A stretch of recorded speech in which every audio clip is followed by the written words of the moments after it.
दोस्तों अस्सलाम वालेकुम। कैसे हैं आप सब लोग? उम्मीद है कि आप सब खैरियत से होंगे। तो इंग्लिश लिटरेचर की सीरीज़ में आपको एक दफ़ा फिर से खुशामदीद कहते हैं। आज के सेशन में हम post modernism in English literature जो है उसके बारे में पढ़ेंगे। याद रहे कि हम एंग्लो सेक्सन से लेके modern period in English literature तक मुख्तलिफ सेशंस पहले ही कवर कर चुके हैं। तो आपने अगर वो सेशंस नहीं देखे या आपने मिस किए हैं या अब पहली दफ़ा आए हैं इस चैनल पे, तो आप हमारे चैनल को ज़रूर सब्सक्राइब करें, कमेंट भी करें, लाइक भी करें और शेयर भी करें अपने दोस्तों के साथ में, और बेल आइकन को भी ज़रूर प्रेस कर लें ताकि जो आने वाले सेशंस हैं उनके बारे में आपको जानकारी मिलती रहे। तो चलिए शुरू करते हैं हमारा आज का सेशन जो पोस्ट मॉडर्निज्म के ऊपर है। तो पोस्ट मॉडर्निज्म जो है ये शुरू होता है 1940, 1939 में जो है वो मॉडर्न पीरियड जो है वो ख़त्म होता है। तो तब से ये स्टार्ट होता है और ये 2000 तक का पीरियड जो है इसमें आ जाता है। तो यानी ये तकरीबन 60 साल का दौरानिया है जो इसमें कवर होता है। तो जैसे पोस्ट मॉडर्निज्म शुरू हुआ 1940 में, लेकिन बेसिकली जो मॉडर्न पीरियड के जो राइटर्स थे वो जो पहली दिहाई है पोस्ट मॉडर्निज्म की, उसमें वो काफ़ी ज़्यादा जो है वो डोमिनेंट थे, यानी वही लिख रहे थे पोस्ट मॉडर्निज्म में भी। और उनमें जिस तरह से चंद नाम हैं, टी.एस. इलियट हैं, डोरोथी रिचर्डसन हैं, एज़रा पाउंड हैं, इसी तरह से जो यानी बेसिल बंटिंग हैं, इसी तरह से जो हैं सैमुअल बेकेट हैं। तो इन्होंने तकरीबन जो है पहली जो 2 दिहाइयाँ हैं या डेढ़ दिहाई है पोस्ट मॉडर्न पीरियड की, उनमें इन्होंने डोमिनेट किया। उसके बाद फिर हम देखते हैं कि जो ब्रिटिश राइटर्स हैं 1940 के और 1950 के, वो पोइट्री में और नावल में आए और उन्होंने फिर अपना जो हिस्सा है वो डाला, जिसमें डैलन थॉमस हैं और इसी तरह से ग्राहम ग्रीन हैं और इसी तरह से एवलिन वॉ हैं और डब्ल्यू.एच. ऑर्डन हैं। तो उन्होंने जो है वो पब्लिशिंग का काम शुरू किया पोस्ट मॉडर्निज्म में। तकरीबन 1960 की दिहाई तक इन्होंने अपना काम किया पोइट्री में भी, और इन्होंने कुछ नावल्स भी लिखे। इसके बाद जो पोस्ट मॉडर्निज्म जो है उसमें हम देखते हैं कि जो एक्सपेरिमेंट्स थे वो काफ़ी ज़्यादा जो है वो हो रहे थे, स्पेशली लिटरेचर में। और आम तौर पे जिस तरह से फ्रेगमेंटेशन, पैराडॉक्स और जो नरेशन था, उस पे काफ़ी ज़्यादा एक्सपेरिमेंट्स जो हैं वो हो रहे थे। और साथ ही एक रिएक्शन भी था एनलाइटनमेंट की जो मूवमेंट आई थी उसके अगेंस्ट। तो मॉडर्न लिटरेचर में जो है वो एक किस्म का खासा रिएक्शन भी देखा जाता है, जो कि एज ऑफ एनलाइटनमेंट जो है उसके बरक्स था। इसी तरह से जो पोस्ट मॉडर्निज्म एज है हम देखते हैं उसमें कि जो पोस्ट मॉडर्न राइटर्स हैं, जिस तरह से हेनरी मिलर हैं, विलियम एस ब्रो हैं, इसी तरह से जोसेफ हिलर हैं, कर्ट वॉनेट हैं, और इसी तरह से हंट एस थॉमसन हैं, और इसी तरह से ट्रूमैन कैपर्ट हैं या थॉमस पाइकन हैं। ये अमेरिकन राइटर्स थे, तो इन्होंने भी जो है वो अपनी छाप छोड़ी। जिस तरह मॉडर्निज्म एज में जो आप देखते हैं अर्नेस्ट हेमिंगवे है, और इसी तरह से पोइट्री में हम देखते हैं रॉबर्ट फ्रॉस्ट जो हैं, जो कि अमेरिकन थे, तो उन्होंने जो है वो काफ़ी गहरी जो है वो छाप छोड़ी थी। इसी तरह से टी.एस. इलियट जो हैं वो भी एक अमेरिकन थे। तो बहरहाल पोस्ट मॉडर्न एज में भी हम देखते हैं कि अमेरिकन जो लिटरेचर था वो काफ़ी ज़्यादा ग्रो कर रहा था और उनको जो है वो अब ज़्यादा स्पेस मिल रहा था निस्बतन जो यानी जो ब्रिटिश राइटर्स थे उनके, अगर हम कंपैरिजन में देखें तो। और यही वो पीरियड है कि जिसमें हम देखते हैं कि खुसूसन जो नावल फिक्शन है उसके बारे में हम आगे देखेंगे कि उसमें काफ़ी न्यू जनर्स आए और उन पे काफ़ी ज़्यादा काम हुआ। और इसी तरह से फिर हम देखते हैं कि इस एज में एक एक वेरिएशन आती है ड्रामे की, यानी हम टेलीविज़न ड्रामा देखते हैं, फिर बीबीसी रेडियो का ड्रामा भी हम इस एज में जो है वो आगे उसके बारे में भी जानेंगे। और साथ ही के जो नावल्स हैं उनमें भी कुछ जो नए जनर्स हैं वो इंट्रोड्यूस हुए, यानी एक किस्म के फैंटेसी नावल्स लिखे गए और इसी तरह से स्पाई नावल्स लिखे गए। इसी तरह से साइंस फिक्शन नावल्स जो हैं उनका जो है काफ़ी ज़्यादा हम असर देखते हैं खुसूसन इस एज में। और इसी तरह से फिर कुछ जो हैं वो जो यानी गॉथिक नावल्स का सिलसिला शुरू हुआ था विक्टोरियन एज में, तो वो भी हम देखते हैं कि उसी स्पीड से वो यानी आगे हमें पोस्ट मॉडर्निज्म लिटरेचर में भी उसकी झलक दिखाई देती है। तो इसी तरह से जो नावल है, यानी मेल्कन लॉवरी जो हैं, तो उन्होंने जो एक अपना नावल लिखा था अंडर द वॉल्केनो, और और इसी तरह से जो जॉर्ज ऑरवेल हैं उन्होंने एक सटायर लिखी थी 1984। तो ये हम देखते हैं कि पोस्ट मॉडर्निज्म की जो यानी पहली दिहाई है उसमें ये दो नावल्स जो पब्लिश हुए और उनको खासी शोहरत भी मिली। इसी तरह से कुछ और जो नावलिस्ट थे इस एज के, उनमें एंथनी पॉवेल हैं जिनका एक यानी 12 सीरीज का मशहूर नावल था dance the music of time, वो काफ़ी ज़्यादा मशहूर हुआ था और इसमें एक कॉमिक टच है। इसी तरह से हम इसमें देखते हैं सर्टेन जो मूवमेंट्स हैं, मैनर्स हैं, पावर और पैसिविटी जो है, जो कि अंग्रेज़ी सियासी समाजी और जो उनकी जो यानी मिलिट्री लाइफ है उनमें जो एक वेरिएशन थी उसकी झलक हमें नज़र आती है। और इसी तरह से विलियम गोल्डिंग जो है उन्होंने एक एलेगोरिकल नावल लिखा, काफ़ी ज़्यादा मशहूर हुआ था वो, लॉर्ड ऑफ द फ्लाइज, और 1954 में, और उसकी बेसिस पे उन्हें नोबेल प्राइज़ भी मिला था। और इसी तरह से फिलोसोफर जो हैं आयरिस जो मर्डॉक थे, वो यानी एक मशहूर राइटर थे, नावलिस्ट थे, जो हम देखते हैं कि 20th सेंचुरी का जो सेकंड हाफ है उसमें उसको काफ़ी ज़्यादा जो है वो शोहरत मिली। और उनके नावल्स का जो सब्जेक्ट था उसमें उन्होंने यानी जिस प्लॉट को टच किया उसमें सेक्सुअल रिलेशनशिप्स के बारे में उसने लिखा, मोरालिटी के बारे में लिखा, और इसी तरह से उसने पावर के बारे में लिखा और अनकॉन्शियसनेस के बारे में उन्होंने जो है वो लिखा। इसी तरह से फिर कुछ जो है वो स्कॉटिश राइटर्स भी हमें नज़र आते हैं इस एज में, जिनमें मरियल स्पार्क है, उन्होंने लिखा था the prime of Miss Jean Brodie. और हम देखते हैं कि उन्होंने जो है इस नावल में फ्यूचर प्रेडिक्शन की थी कि आने वाले जो मुस्तकबिल करीब है उसमें क्या होगा। इसी तरह से हम देखते हैं कि एंथनी बर्जेस जो हैं उन्होंने भी लिखा, उन्होंने एक जो है वो अपनी नावल लिखी थी क्लाक क्लाक वर्क ऑरेंज। तो उनमें उन्होंने फिर जो यानी जो एक किस्म की जो यानी आने वाले मुस्तकबिल करीब की प्रेडिक्शन थी उसके उन्होंने बरक्स लिखा। जिस तरह म्यूरियल स्पार्क में लिखा था तो उन्होंने उसके बरक्स लिखा। इसी तरह से फिर हम आगे देखते हैं 70s में और 60s में पॉल स्कॉट।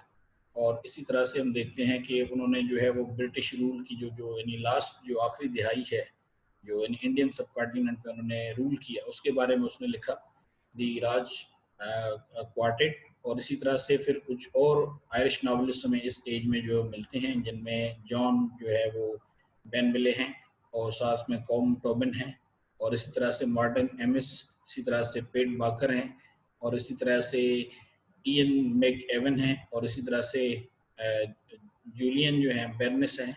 ये भी प्रोमिनेंट यानी ब्रिटिश नावलिस्ट थे, राइटर्स थे, लेट 20th सेंचुरी के या पोस्ट मॉडर्न एज के।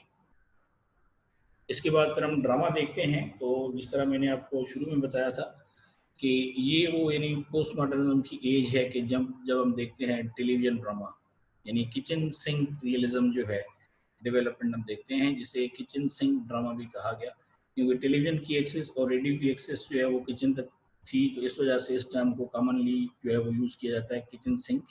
और इसमें हम देखते हैं कि मुख्तलिफ़ किस्म की यानी फिल्म्स, नॉवेल्स जो टेलीविज़न पे जो है वो ब्रॉडकास्ट जो है वो हुई।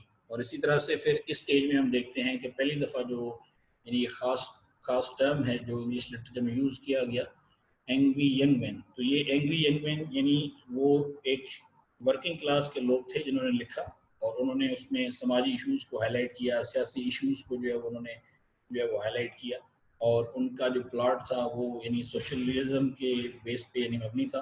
तो उन्होंने डोमेस्टिक इश्यूज़ को जो है वो हाईलाइट किया, तो इस वजह से उन्हें जो है वो एंग्री यंग मैन जो है वो कहा गया। तो ये एक किस्म की मूवमेंट थी, आर्टिस्टिक मूवमेंट थी, जो कि वर्किंग क्लास के लोगों ने इंट्रोड्यूस की। इसी तरह से फिर हम देखते हैं ड्राइंग रूम प्लेस, तो ये पोस्ट वार पीरियड में है। और इसी तरह से हम कुछ ड्रामाटिस्ट देखते हैं, टेरेंस एरेटिगन, और इसी तरह से हम देखते हैं नील कोवर्ट। इन्होंने भी जो है वो यानी चैलेंज किया लेट 50s में। तो ये जो एंग्री यंग मैन है प्लेज में, लाइक जिस तरह से जॉन ऑसबर्न है, लुक बैक इन एंगर। तो ये जो एंग्री यंग मैन का जो कॉन्सेप्ट है, या जो ये किस्म की जो आर्टिस्टिक मूवमेंट है, उसकी झलक भी हमें पोस्ट मॉडर्निज्म में खासी दिखाई देती है। तो इसके बाद फिर एब्सर्ड प्ले जो है, वैसे तो जो सैमुअल बेकेट का जो यानी जो ड्रामा था वेटिंग फॉर गार्डो, और जिसमें हम ये झलक देखते हैं, जो कि बुनियादी तौर पे तो फ्रेंच में लिखा गया था और बाद में इसको जो है वो ट्रांसलेट किया गया। तो एब्सर्ड प्ले जो था उसने काफ़ी गहरे असरात भी छोड़े, खुसूसन जो जो ब्रिटिश ड्रामा था उसके ऊपर उसके काफ़ी ज़्यादा असरात हैं। और इसी तरह से फिर जो थिएटर था, एब्सर्ड थिएटर, उस पे भी। इसी तरह से फिर हम देखते हैं कि कुछ और राइटर्स हैं जिन्होंने इन्फ्लुएंस किया, जिसमें हेरल्ड पिंटर हैं, उन्होंने बर्थडे पार्टी लिखा। और इसी तरह से टॉम स्टपर्ड हैं, तो उन्होंने जो है वो लिखा था रोज़ेनक्रेज़ एंड गिल्डन्स्टर्न आर डेड। तो इनको भी काफ़ी ज़्यादा जो है वो यानी शोहरत मिली।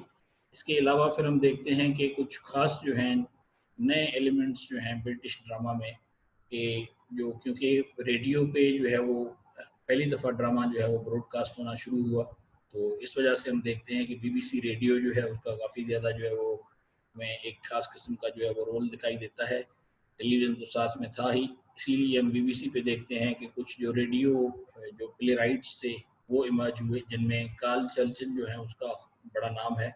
और इसी तरह से टॉम जो है वो स्टपर्ड हैं, उन्होंने जो है वो ख़ास तौर पे जो बीबीसी रेडियो है उसके लिए ड्रामेज़ जो हैं वो लिखे इस एज में। इसके बाद फिर पोइट्री है। तो पोइट्री में हम देखते हैं कि जो मॉडर्निज़्म के जो यानी पोइट्स हैं उनका अगेन खासा असर था, जिसमें टी.एस. एलियट हैं, डब्ल्यू.एच. ऑर्डन हैं, इसी तरह से डायलन थॉमस हैं।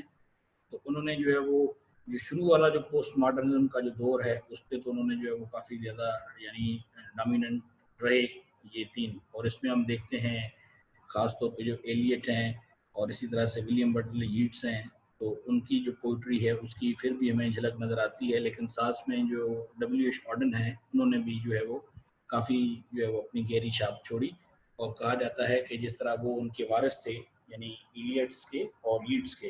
तो इसके साथ ही फिर हमें 1950s और 60s के बीच में हमें नए पोइट्स जो हैं वो नज़र आते हैं इंग्लिश लिटरेचर में, जिनमें फ़िलिप लार्किन हैं, जिन्होंने लिखा था दी विट्सन वेडिंग्स। और इसी तरह से टेड ह्यूज हैं, जिन्होंने लिखा था हाक इन द रेन। और इसी तरह से फिर हम देखते हैं कि कुछ आयरिश जो पोइट्स हैं, सीमस हेनी हैं, जिन्होंने लिखा था डेथ ऑफ नेचुरलिस्ट। और इसी तरह से डेरिक मैनहन है, जिन्होंने लिखा था। और इसी तरह से पॉल मडोन है। इसी तरह से मार्टियन जो है वो पोइट्री हमें यानी मार्टियन भी जो है वो काफ़ी ज़्यादा इन्फ्लुएंस उसका भी हमें नज़र आता है। और इसी तरह से हम देखते हैं क्रिस्टोफर रीड और इसी तरह से क्रेग रेन। तो ये वो तकरीबन जो है वो नए पोइट्स थे जो हमें पोस्ट मॉडर्निज्म एज में नज़र आते हैं इंग्लिश लिटरेचर में। इसके बाद फिर हम देखते हैं लिटरेरी मूवमेंट जो है ब्रिटिश पोइट्री रिवाइवल, उसके ऊपर जो है वो काफ़ी ज़्यादा यानी कोशिश की गई या फोकस किया गया कि जो है उसका जो है वो रिवाइवल किया जाए। और इसी तरह से जो अमेरिकन बीट्स हैं उनके ऊपर भी काफ़ी कोशिश की गई। मर्सरी बीट पोइट्स थे, इसी तरह से कंक्रीट पोइट्री जो है मुख्तलिफ़ किस्म की जो पैटर्न्स हैं उन पे जो है वो हम देखते हैं कि काफ़ी ज़्यादा जो है फोकस जो है वो किया गया। खुसूसन जो जेफरी हिल हैं और इसी तरह से चार्ल्स टॉमसन हैं, तो उन्होंने कोशिश की कि वो इंग्लिश पोइट्री में जो है वो किसी हद तक जो है वो एक किस्म की जो है वो यानी रिवाइवल जो है वो ले आएँ। और उसका जो खोया हुआ मकाम था, जो अब आहिस्ता-आहिस्ता और जो है वो पोइट्री लूज़ कर रही थी, तो उसे किसी तरीके से जो है वो रिवाइव किया जाए। और ये मूवमेंट खुसूसन जो नेटिव इंग्लिश पोइट्स थे, उनकी तरफ से ये मूवमेंट थी जो लॉन्च की गई थी। लेकिन बहरहाल उसको उतनी कामयाबी नहीं मिल सकी। इसके अलावा फिर हम देखते हैं लिटरेचर फ्रॉम कॉमनवेल्थ नेशंस, यानी ये वो नेशंस हैं कि जिन पे जो ग्रेट ब्रिटेन था या जो ब्रिटिश कॉलोनियल सिस्टम था ये उनके अंडर थे, या वहाँ पे बरतानिया की हुकूमत रही थी। इसमें हम कनाडा भी देखते हैं, ऑस्ट्रेलिया भी है, इसमें न्यूजीलैंड भी है, इसमें साउथ अफ्रीका भी है, इसमें जिम्बाब्वे भी है। और इसी तरह से इसमें सब कॉन्टिनेंट है, कुछ कैरेबियन कंट्रीज़ हैं। तो ये हमें नज़र आता है कि ब्रिटिश एम्पायर जहाँ जहाँ तक फैली हुई थी, तो ये जो कॉमनवेल्थ कंट्रीज़ हैं कि उनमें भी हमें यहाँ पे नज़र आता है कि जो इंग्लिश लिटरेचर है वो काफ़ी ज़्यादा फ्लरिश किया। और काफ़ी लोगों ने जो है इसमें जो है वो नोबेल प्राइज़ भी लिया। तो ये एक बड़ी जो है वो एक अजीब बात थी कि नोबेल प्राइज़ जो है वो आउटसाइड इंग्लैंड और आयरलैंड या इवन अमेरिका से भी लोगों ने जो है वो विन करना शुरू कर दिया। और काफ़ी अच्छा जो है वो यानी हम देखते हैं कि नॉवलिस्ट और जो जो पोइट्स थे आउटसाइड दी यानी नेटिव इंग्लैंड, तो वो इमर्ज हुए इंटरनेशनल लेवल पे।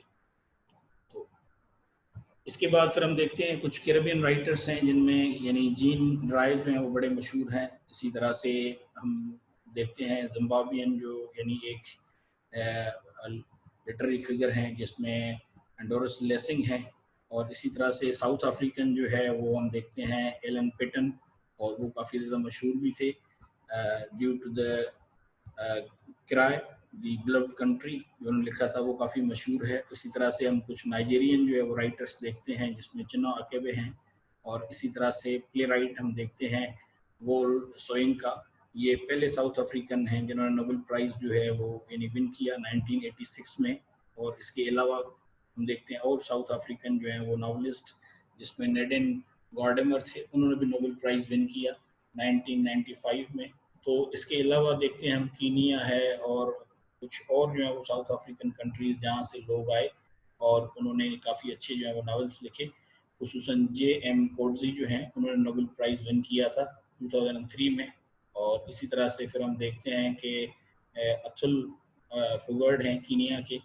तो ये वो लोग थे जो कि बेसिकली कॉमनवेल्थ कंट्री से बिलोंग कर रहे थे, और इन्होंने नॉवेल्स लिखे, इन्होंने प्लेज लिखे, शॉर्ट स्टोरीज लिखी इंग्लिश लिटरेचर में, और इन्होंने नोबेल प्राइज़ तक जो है वो विन किए।